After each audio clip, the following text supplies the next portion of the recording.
Hi everyone, I'm Shelby with Hooks, Books, and Crime, and it's crafted story time. Twice a month I will be crocheting and telling you a true crime story.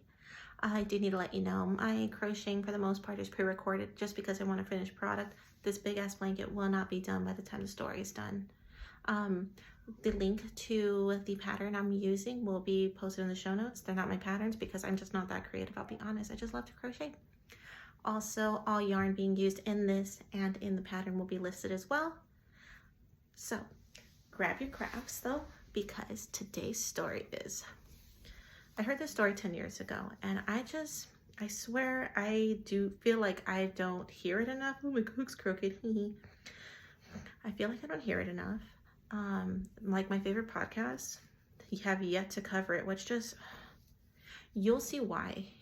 It like boggles my mind that it doesn't get covered because it threw me for a loop and I cannot get it out of my head. It's so damn crazy and you'll see. But yeah, so let's grab our crafts or your snacks, or if you're just got a work commute and you need something new to listen to. I get that. I used to be that person too. I swear I crochet better than this. I keep missing, my hook's crooked. It's my first one, I'm sorry. But let's get into it. Like I said, it's a good one. We begin in Collinsville, Illinois, a town at the edge of the state, only a 20-minute drive from St. Louis, Missouri. Josie and Sandra, or Sandy Merrifield, are half-sisters and 4 years apart, with Sandy being the oldest. They grow up in a blended family with their father, Joe, and his wife, Eileen, who is Josie's mother and Sandy's stepmom. And this home was a home of darkness. The patriarch Joe was said to be very strict and controlling, and what he says goes. Under Joe's stronghold, there's a lot of abuse that takes place, but the full extent is still unknown. Now, as the girls are growing up, Joe and Eileen are hardly home. And with mouths to feed, younger kids needing to be tended to, Sandy has to step up and take that role.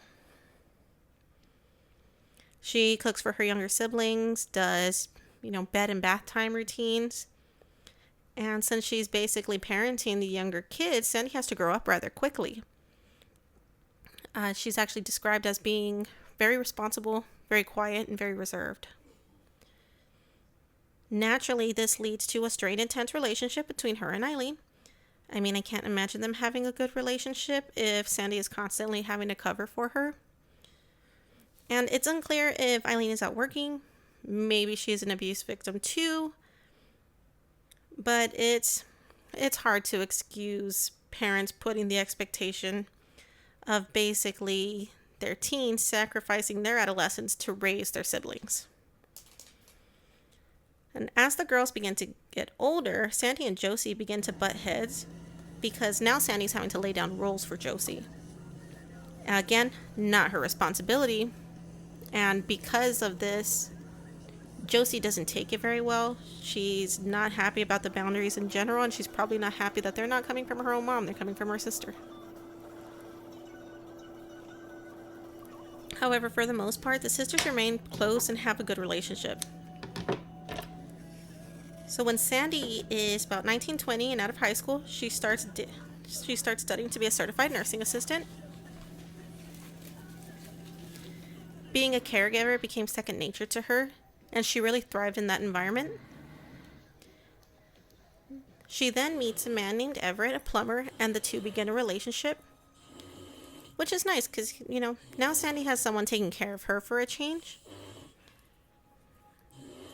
And while Sandy and Everett are, building a relationship together, Josie, who's 16 at the time, announces that she's pregnant.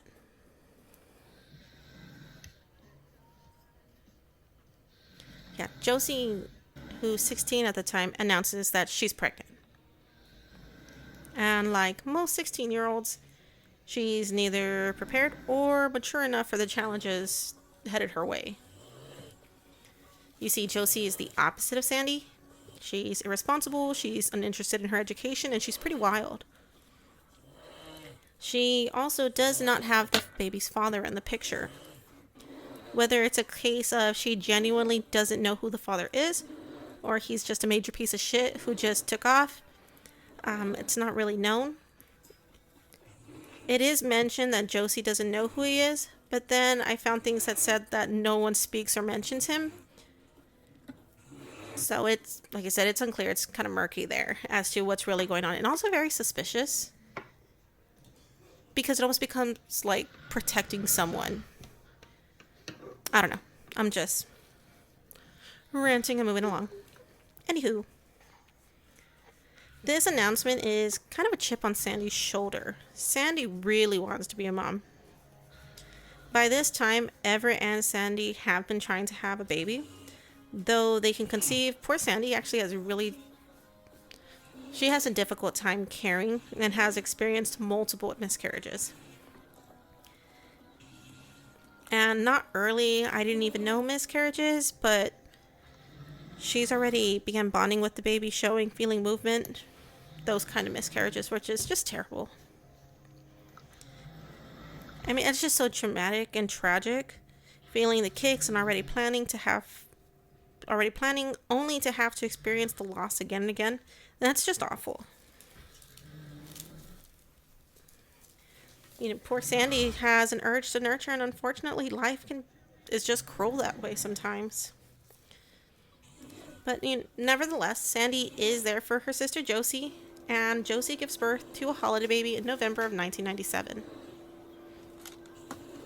And the baby's arrival is just another blow to Sandy. And soon after, she moves out of her parents' house and moves in with Everett. Sandy is resentful about the fact that Jossie is a mother and she isn't. And while she's over there being salty, Jossie is sitting at home with the baby resenting Sandy. It's just a cruel irony at that point. Sandy has her own place, she has a man who loves her and is beginning a career.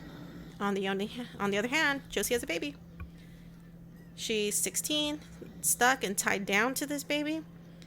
And adjusting to a new baby is already a lot of work, and it's exhausting. I couldn't imagine being 16 when I had my first child. I was 22, and I feel like that was already hard. I wasn't 22, I was 21. Ugh, even worse. But yeah, not an easy time. I lost my place. And yeah, again, so adjusting to the new baby, it's stressful, and it also gets lonely. I had the dad there, and I don't know, you're going through all these things on your own if you don't have somebody to experience it with you, so it can get very lonely.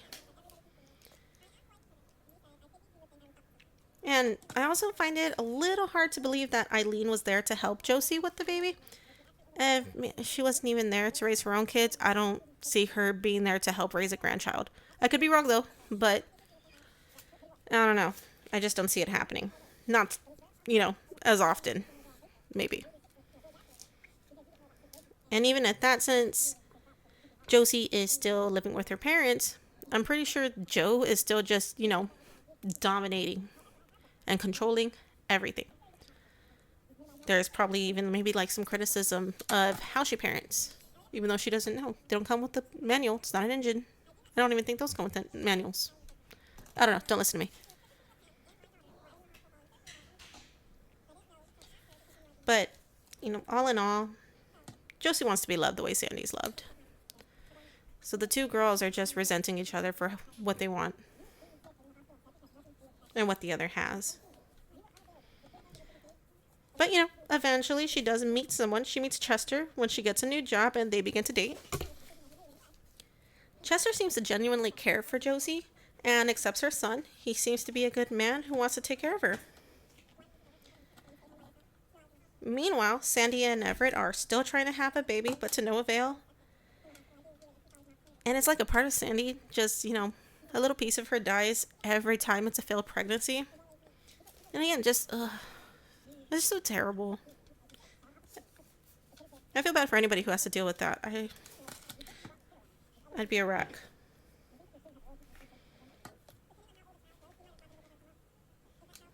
And if life for Sandy isn't stressful enough, she actually starts to suspect that there's something going on between Everett and Jossie. She thinks there's something brewing between them. I think normally, because of all the resentment she's holding, people would call her paranoid. And maybe a little jealous and that she's making things up. But Chester actually suspected the same thing. They both saw something going on, which... one person is paranoid, 2 people, you are doing something wrong. That's just me, but 2 people seeing the same thing. I don't know. Walks like a duck, talks like a duck. It's duck. Stop it. Sorry, my cat. Now she wants to be active. Lazy ass. So apparently Jossie is often at Sandy and Everett's place when Sandy gets home from work. You know, just shooting the shit with Everett alone. Who knows how long she's been there. Also, why aren't you at school? If you're not with the baby, why aren't you at school? If it were my sister, 1, maybe 2 times I could let it fly. Like, oh, maybe she was just waiting for me. Maybe she beat me here. But if it's constant, why the fuck are you here? Go home. Go do something. I don't know. Go to Starbucks. Stop coming here. And also, why are you opening the goddamn door? Tell her no. I'll understand. And if I don't, we'll cross that bridge. I don't know. But still, get the fuck out. So this whole problem with, you know, Jossie just constantly being there actually starts to make Sandy now feel threatened. Because Jossie can give Everett the baby that he wants. And Sandy's already proven that she might never be able to do that. It's not her fault. It's just something that her body's incapable of doing. Or it struggles to do.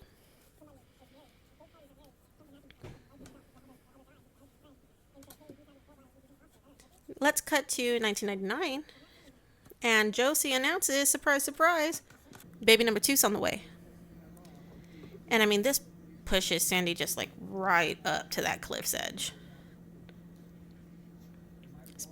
But Sandy, clever girl, recognizes Jossie is a senior in high school, about to be 18 with 2 children, and she sees an opportunity. Little go-getter. Sandy begins to convince Jossie that it'd be a great idea to hand this baby over to Sandy and Everett to raise. Considering their struggles, this would actually benefit both parties. Jossie won't also, mainly Jossie won't have to deal with a toddler and a newborn. As someone who came home with a newborn with a 1-year-old, never doing that again. I love them, but good grief, that was a challenge. I'm surprised my hair's not white, honestly. But anywho, sorry, not about me. But Jossie overlooked like a crucial piece of the puzzle, Chester. And he's not really keen on the idea of, his baby just being handed over to a sister-in-law, regardless of what they're going to. Unlike Jossie's other baby's father, he's there. He's in it for the long haul. He's in this game. And I don't blame him. I know there's like, they shouldn't have a choice. I think he should have a choice. If she's already planning on keeping it, then he should get a choice. It's not like the baby's being adopted to some strangers. It's the same family.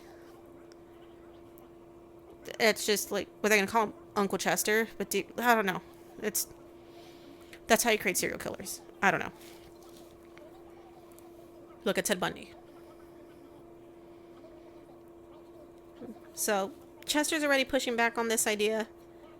And then the hammer really comes down because Big Daddy Joe hears about this and he just shuts that shit down.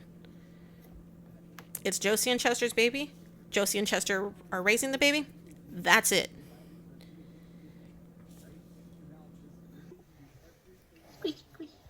Even as, legal adults, Joe's word is law as far as these girls are concerned.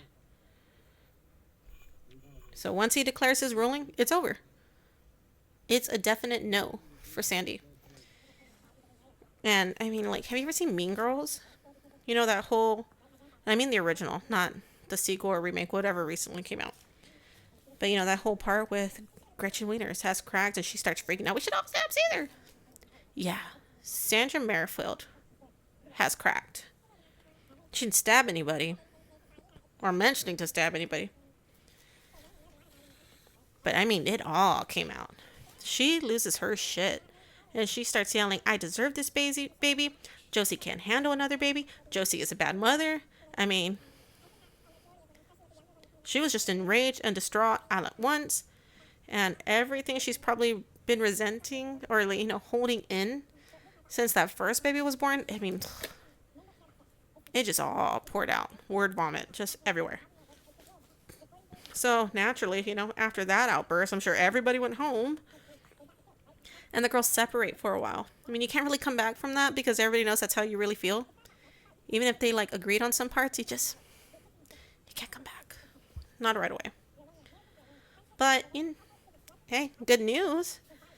Not too long after, Sandy announces she's pregnant too.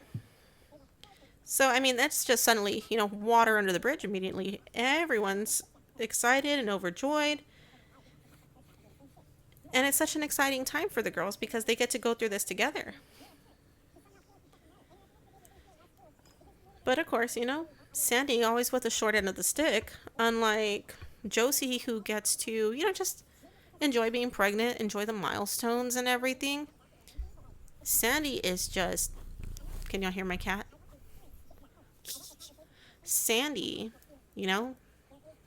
her whole pregnancy is paranoia and anxiety. This isn't her first rodeo. Like I said, conceiving's not the problem. It's getting to the finish line that her body just struggles with.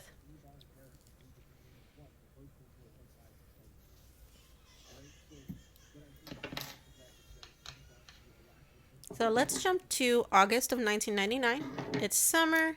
It's hot. Genie in a Bottle is #1 hit at the time. Baby Shelby's probably dancing to the radio. Not the radio, good grief, I'm not that old. Dancing to the video on MTV. It's a good time to be alive. And I know people are like, oh, it was the radio. Yes, I listened to the radio too, but MTV was live until I discovered Fuse. So on the 11th, Jossie delivers a healthy baby boy and is discharged the following day on August 12th. And not long after she arrives home, Sandra comes and picks her up, her and her 2 sons.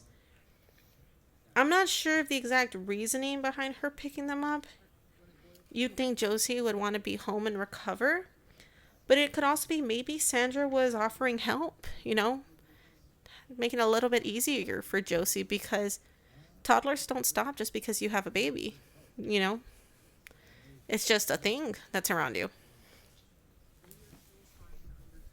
But again, all speculation. They never really mentioned how she lured her out. Or not lured, but what was their plan that day? Were they going to the bank? Who knows? All I know is with all of my kids, when I got home, I'm going to be home today. Leave me alone. But I also had C-sections. I don't know how our recovery's terrible. I know our recovery's terrible, but I don't know the difference. I don't know how that feels. But regardless, Sandra comes and scoops them up. And that's actually the last time Jossie Merrifield is seen alive. Cut to that evening. Everett arrives home from work and is surprised to see Sandra's older nephew there. So already a little confused, he goes in to find Sandy. And I mean, his confusion is just, bursting at that point because he finds Sandy sitting with the newborn.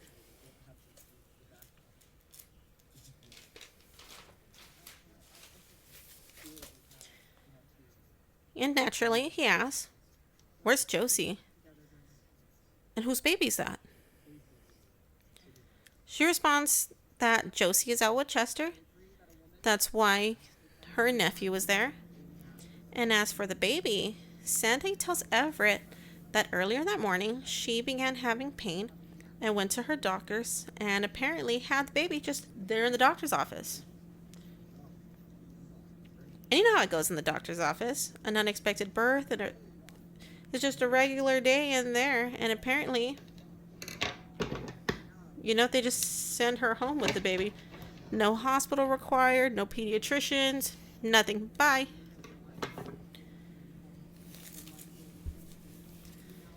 See, Everett's not a dummy.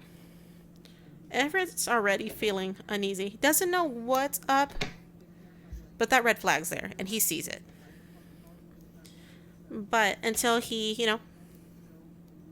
dissects this whole thing, he leaves to go get baby essentials since, technically, from what Sandy's saying, he's a new father. Mazel tov. I mean, apparently having your baby isn't even worth a call to his, to his work to be like, by the way, baby's here. I don't know. Questions. So many questions.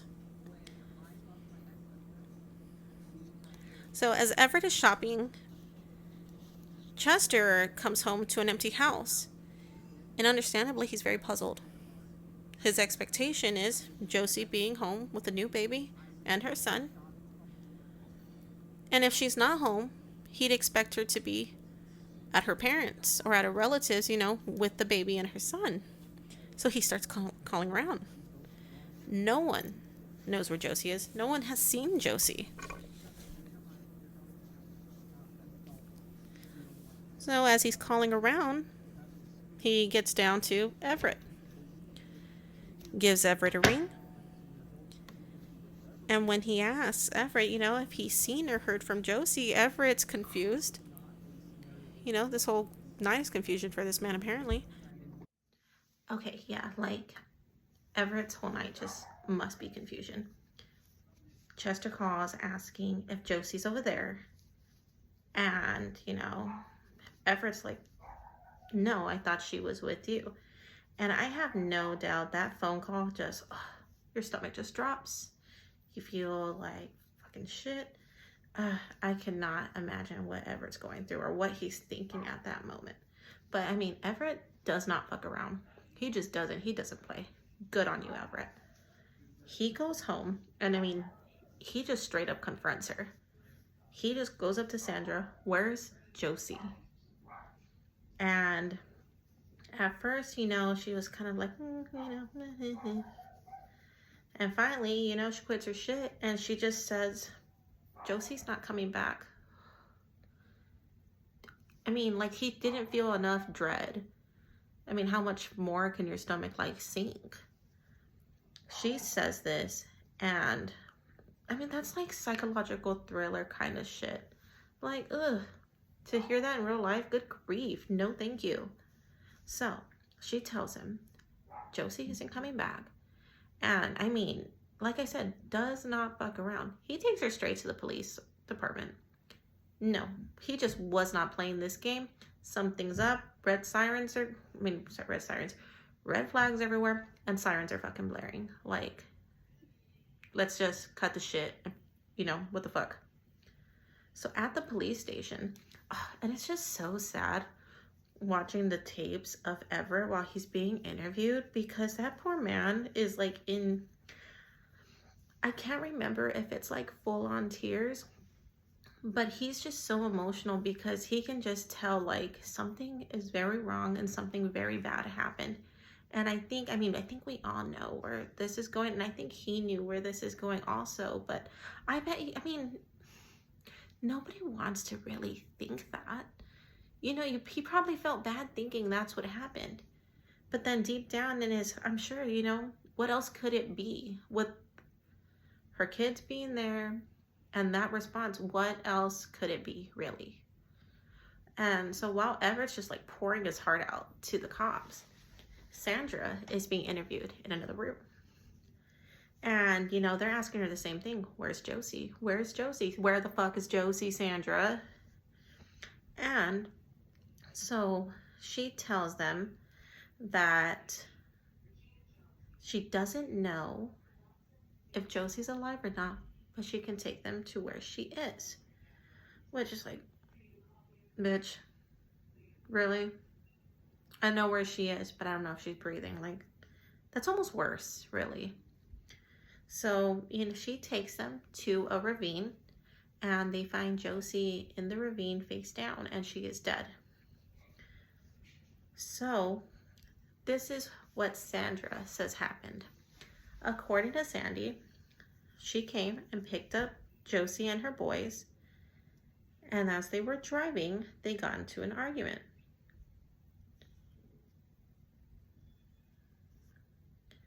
They got to an argument about a comment that Sandy made about Eileen, you know, Josie's mom. And, you know, they're arguing, they're going back and forth. And then, sorry, I have this on the wrong side. That functionally doesn't make sense. So, she makes a comment about Josie's mom. And they start arguing, they're bickering at each other. And then Sandy starts to not feel so well, so she gets out of the car. This leads Jossie to get out of the car and follow her, and the argument pursues. Or it continues. Pursue is not the word. It continues. At that point, Sandy says that she blacked out. And when she came to, Jossie was face down in the ravine, and Sandy was carrying a bloody rock. Uh-oh. Now, does Sandy say she checked on Jossie to see if she was okay? Did she ask? Did she maybe even poke her? I'll take a poke. Fuck. No, she just left her there. She just got back in the car with Josie's kids, both of them, and, you know, just later date. So, you would think after hearing this, the officers are just like, oh, great, you know, we got our answers. Okay, we know where Jossie is. But after this confession, they have more questions. Remember, we're kind of a baby short in this situation. Sandra was supposed to be pregnant too. Where is her baby? Since that baby was clearly Jossie's. And I mean, people, just her answer, because they start asking her, you know, like, well, where's your baby? And like I said, we all know where this is going. Sandra tells them that she was pregnant and that she really was having cramps that morning. But that she actually had delivered a stillborn that morning in the woods. Yeah, you heard me. In the woods. A monte. Like, why are you in the woods early in the morning, pregnant? Like, just in the woods. Like, was it daylight? I don't understand. I don't know. As much as I like dream of being in the woods, there's just certain days. Like, it needs to be fucking bright as shit for me to be in the woods. Anyway, so she tells them, you know, she had this stillborn baby, which, I mean, it's just awful if that were to be true.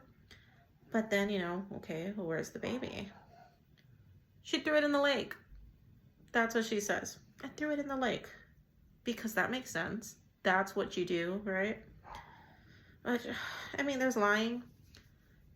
And there's just, like, dumbass lying. I don't get it. I know I'm being really judgy, but what the fuck? Like, that's all you could think of? I threw it in the lake? What is it, a cinder block? My God.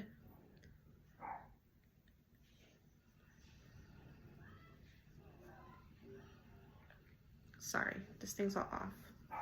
Anyway, so she finally comes clean, and one thing I saw said that she was pregnant originally, you know, along with her sister, but that she did miscarry again. And then some other things were kind of pointing to that she was never pregnant at all. You know, regardless, you know, she just, I mean, that desire really turned to obsession and envy. And it really made her do the unthinkable, especially, and to her own sister, which is just insane. After the autopsy report, it did come out that, so Jossie actually did not die from like blunt force trauma. Jossie died from drowning. That ravine actually had shallow water inside, and it's because she was face down, she drowned. Which, oh, it's just terrible, which means she was alive when Sandy just took off on her. She just left her for dead, literally.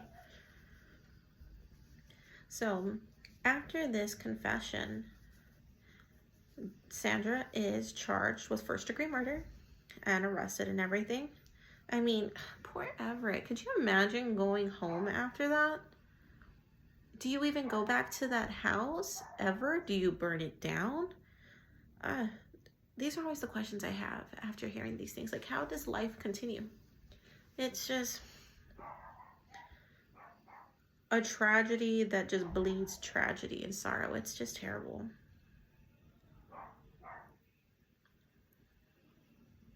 So, at the trial, Sandra's defense says that she was in postpartum psychosis. And I mean, I've never heard of such a thing, but I mean, I have 3 kids, and that fucking chemical change in your brain after you deliver, it can really throw you for a loop. And if you're stressed, or if you have, you know, trauma like she does, I could see, or, you know, especially with all the miscarriages she has, it doesn't seem too far of a stretch of some type of psychosis with something like that. It really doesn't. It doesn't seem, it's not impossible.